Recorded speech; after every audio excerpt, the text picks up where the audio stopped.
Baik, bismillahirrahmanirrahim. Kita akan selesaikan contoh soal untuk jumlah dan selisih dua sudut pada sinus A plus minus B. Ini bagian terakhir, part 4. Kita akan membahas contoh soal. Setelah ini kita akan membahas untuk rumus kosinus A plus minus B dan tangan cos minus plus minus B. Jadi ini adalah soal terakhir, di mana soal ini Pak berikan berbeda dengan soal sebelumnya yang terkait dengan sudut tumpul dan sudut lancip. Nah, ini yang kita singgung pada contoh video sebelumnya. Nah, ini yang paling sering terjadi dan ini juga cikal bakal kalau dikeluarkannya soal trigonometri itu pada tingkat ujian, termasuk di situ UTBK. Kalau zaman dulu itu UTBK. Nah, apa yang harus kita lakukan ketika kita menemukan soal sinus A plus B dan sinus A alfa min B? Jika yang ditanya adalah ini dan diketahui sinus alfanya 4/5 dan kosinus betanya 7/25. Mari kita jawab. Kita jawab terlebih dahulu. Jawab. Nah, untuk menjawab soal ini, maka kita butuh langsung tuliskan rumusnya untuk mengetahui langkah-langkah apa yang harus kita lakukan. Jadi ketika kita menemukan sin alfa ditambah beta, kan rumusnya sin alfa cos beta plus cos alfa sin beta. Sementara pada soal diketahui hanya sinus, berarti sinusnya sudah selesai nih. Kemudian cos betanya sudah selesai. Nah, yang belum itu adalah cos alfa dan sin beta. Berarti cos alfa tidak diketahui, sin beta tidak diketahui. Nah, kemarin pada video sebelumnya dengan soal yang mirip, kita sudah jelaskan ada dua cara. Pertama menggunakan konsep segitiga siku-siku, kemudian dengan Pitagoras, atau menggunakan identitas. Sekarang kita gunakan identitas saja. Jadi, kalau kita gunakan identitas, maka kita miliki identitas sin kuadrat alfa ditambah cos kuadrat alfa sama dengan 1. Sehingga sin kuadrat alfa itu sama dengan 1 min cos kuadrat alfa. Sehingga sin alfa saja itu adalah 1 dikurang cos kuadrat alfa akar. Ya. Begitu pula dengan beta. Cukup diganti saja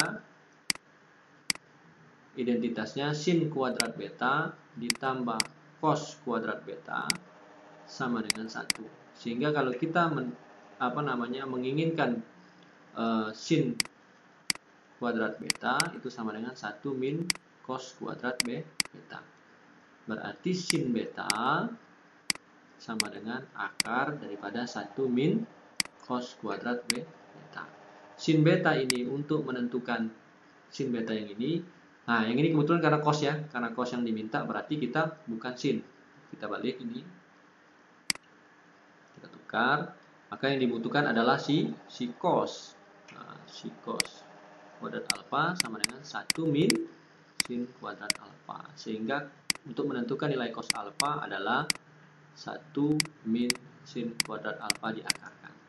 Nah, jadi membuat rumus ini, menjabarkan rumus terlebih dahulu itu, kemudian membandingkan dengan soal yang diketahui adalah langkah yang lebih sistematis untuk menentukan apa yang perlu kita cari terlebih dahulu lewat bantuan identitas trigonometri. Nah, sekarang kalau kita mau cari cos alfa, tinggal masukkan bahwa cos alfa sama dengan 1 dikurang sin kuadrat alfa. Sementara kita punya sin alfanya 4/5. Berarti kalau sin kuadrat alfa ya gampang dikuadratkan saja. Nah gitu. Maka ini menjadi akar 1 min 16/25 gitu ya. Sama dengan ini boleh 1 itu kita samakan penyebut jadi 25/25 dikurang 16/25. Maka ini jawabannya adalah 9/25. Otomatis akarnya adalah 3/5. Sehingga kita bisa tentukan bahwa nilai si cos alfa itu adalah 3/5. Nah ini dia. Aduh, ini 3/5. Ya, sampai sini oke ya. Kita lanjutkan untuk yang sin beta. Sekarang untuk menentukan sin beta, rumusnya adalah 1 min cos kuadrat beta. Ya, tinggal berarti 1 dikurang cos beta berapa? 7/25. Oh, otomatis ini menjadi 7/25 dikuadratkan. Dikuadratkan, sebentar. Kita rapikan dulu. 1 dikurang 7/25 dikuadratkan. Maka ini menjadi 1 min 49/625. Berarti 625 dikurang 49 ini per 625 ya. Ini per 625. Maka jawabannya berapa ini? 625 kurang 49 itu 576 ya. Berarti sini 576 per 6225. Ini akar ya. Akar 576 itu 24 dan akar 625 adalah 25.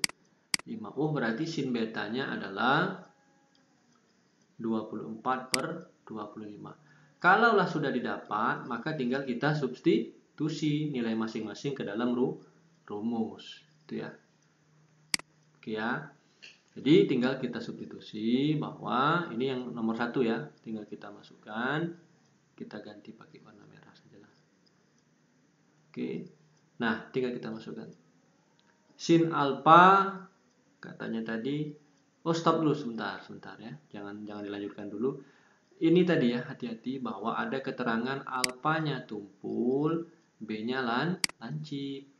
Sekarang mulai dari dulu yang lancip dulu ya. B lancip maknanya bahwa B itu berada di kuadran ke-1. Nah, berarti berada di kuadran 1.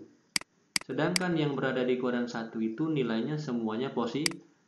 Sin, cos tangen, kosekan, sekan, dan kotangen itu positif. Sehingga yang sudutnya B semuanya positif. Berarti ini positif. Kemudian yang ini juga positif gitu ya. Nah, biasanya positif tidak perlu dituliskan tanda positif. Tetapi yang A itu tumpul. Kalau tumpul berarti berada di kuadran kedua. Yang di kuadran kedua itu tumpul ya. Tumpul. Nah, yang berada di kuadran kedua ini kan yang positif cuman sin. Paham ya? Sehingga untuk yang alfa, yang cos ini bernilai negatif. Karena alfanya tumpul. Bisa dipahamin ya? Ya, oke. Berarti nilai si alfa itu 3/5. Lalu bagaimana dengan si sin? Oh, ini keliru ya. Sebentar ya. Yang sin alfa tadi. Yang ini tadi ya. Yang cos tadi ya.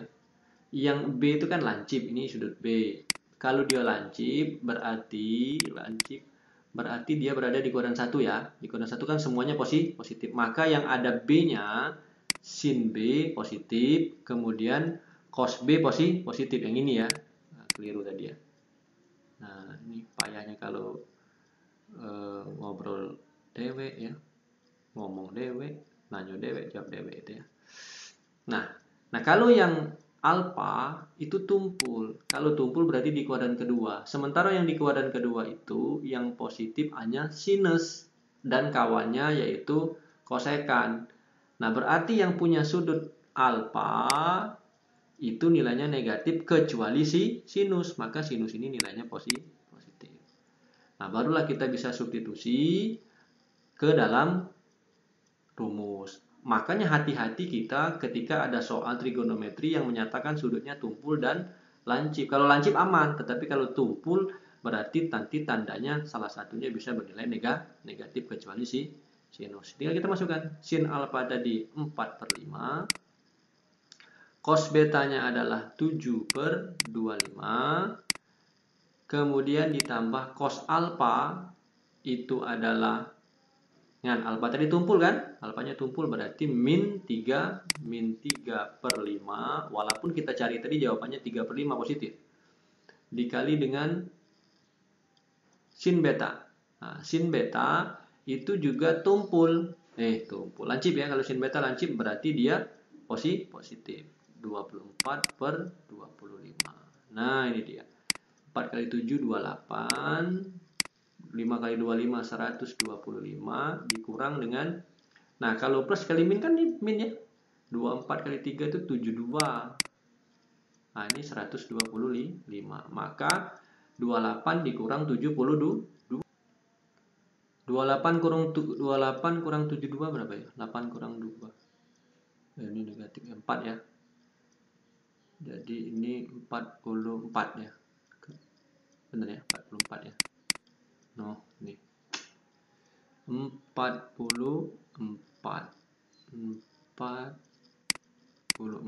per 125 dan dia bernilai negatif. Nah, karena yang dikurang lebih kecil daripada pengurang.